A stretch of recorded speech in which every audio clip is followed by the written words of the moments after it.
Ouvrez le banc.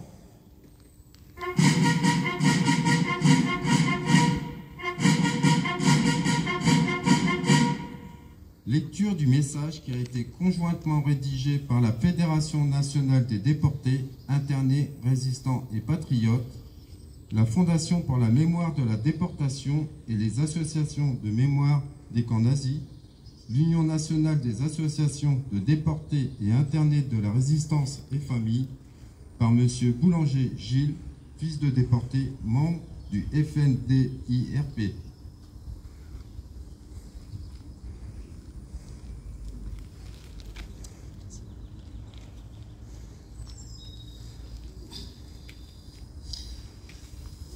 Au printemps 1945, il y a 80 ans, la progression des armées alliées mettait progressivement un terme à ce qui fut l'univers concentrationnaire nazi. Depuis quelques années, le 27 janvier, anniversaire de la libération d'Auschwitz, est devenu le symbole de la commémoration de la Shoah. Cependant, cette date ne marqua ni le commencement, ni le terme de la libération des camps. La fin des souffrances était encore éloignée pour tous les détenus en vie. En effet, pardonnez-moi, près de 300 000 détenus des camps de concentration périrent dans des conditions effroyables, soit plus du tiers de l'effectif encore présent dans les camps en janvier 1945. Le retour des déportés à la liberté ne peut être dissocié de ces épisodes d'évacuation, de ces marches de la mort, ni des drames et massacres qui les accompagnaient.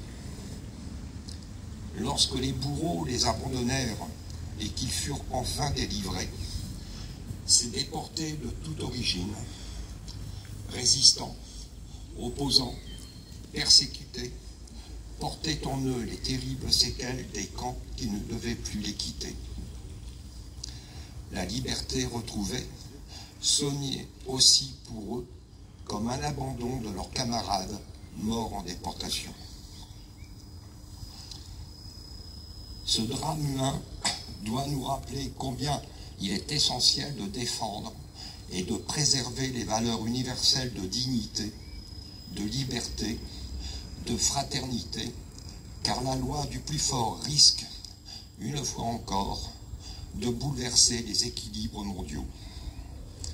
En rendant hommage à tous les déportés en ce dernier dimanche d'avril, jour de commémoration nationale voulu par tous les survivants à leur retour, et à une période de singulière gravité où tout l'acquis du passé semble vaciller, nos générations qui n'ont pas connu l'horreur des camps doivent poursuivre le combat pour bâtir un monde de paix, de justice et de tolérance.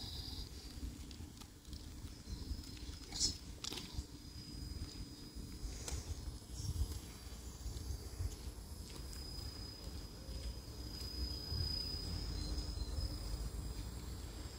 Lecture du message de la ministre déléguée auprès des ministres des Armées chargée de la mémoire et des anciens combattants par Madame Sophie Doury-Lénaire, maire de Creil.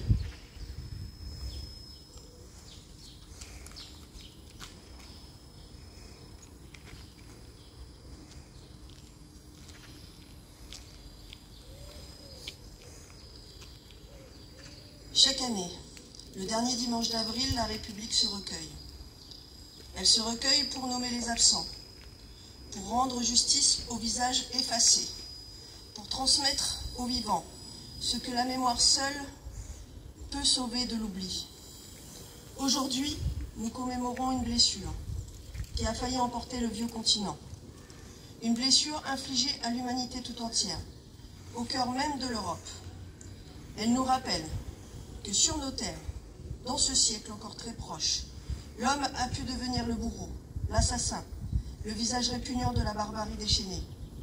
Ils furent des millions arrachés à leur vie, à leur maison, à leur famille. Juifs, résistants, opposants politiques, otages, homosexuels, tziganes, témoins de Jéhovah, handicapés, réfractaires. Tous furent broyés par les rouages d'un système organisé pour déshumaniser, avilir, faire disparaître. Aujourd'hui, beaucoup de nos concitoyens ont en mémoire l'étoile jaune cousue sur la poitrine des Juifs. Chez eux, dans la rue, jusqu'au fond des camps, ils n'ont pu s'en débarrasser.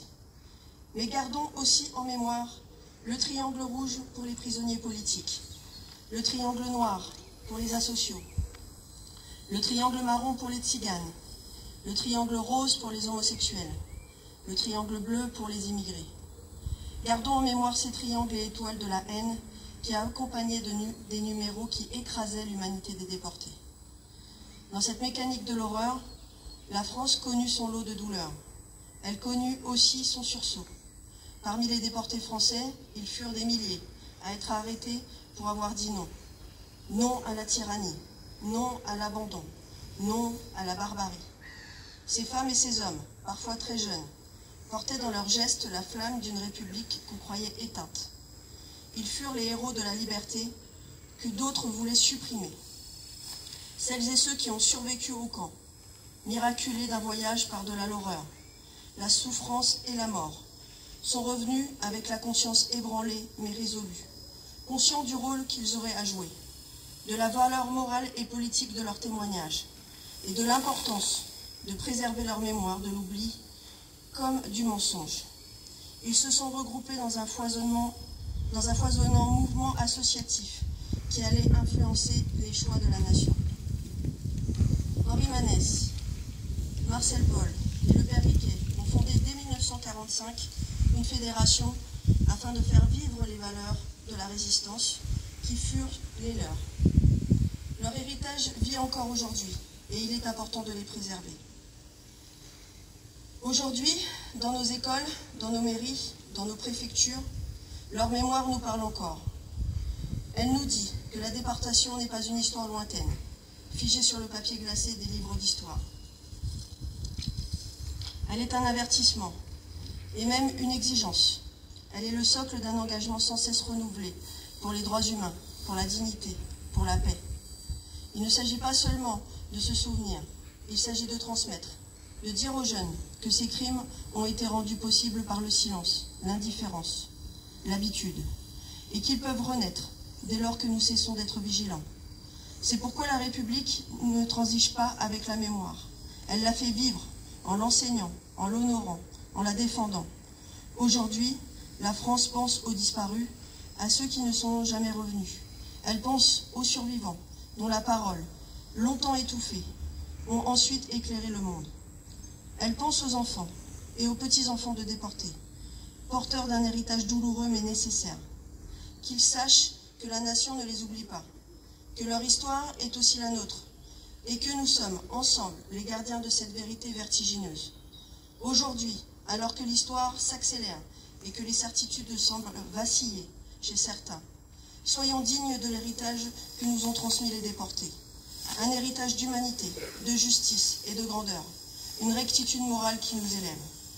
Souvenir, reconnaissance, transmission, telle est la promesse que la République renouvelle en ce jour. Vive la République, vive la France.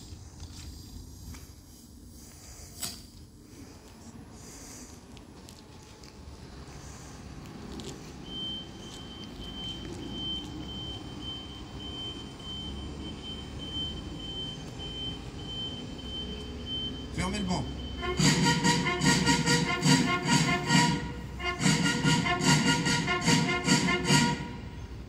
Dépôt de gerbe de Madame Sophie Dury-Lénaire, maire de Creil, du colonel Chassin, représentant du pôle interarmé Creil-Senlis, de Monsieur Chalvet, commissaire principal de Creil, de Monsieur Martin, lieutenant du centre secours de Creil, de Madame Martine Roseltin, représentante de l'UNC, et de Madame Hélène Boulanger-Fabre, présidente de l'ANAC.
Aux morts.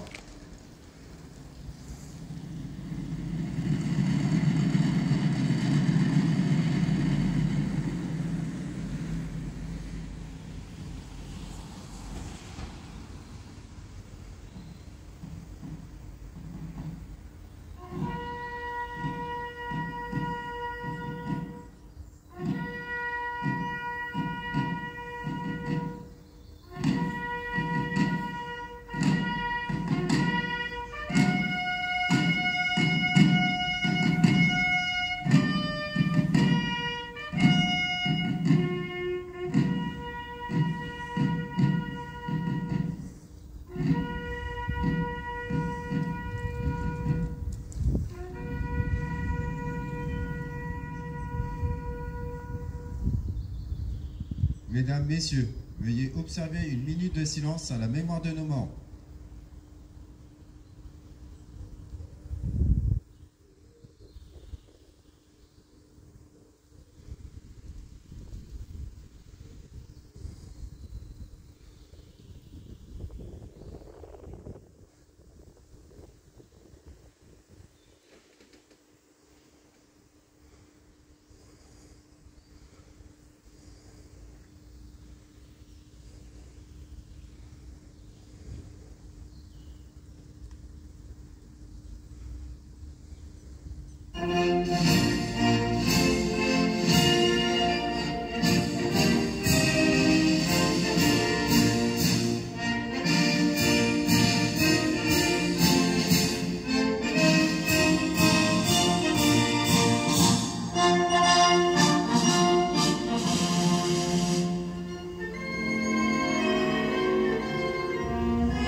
Salut du drapeau par les autorités.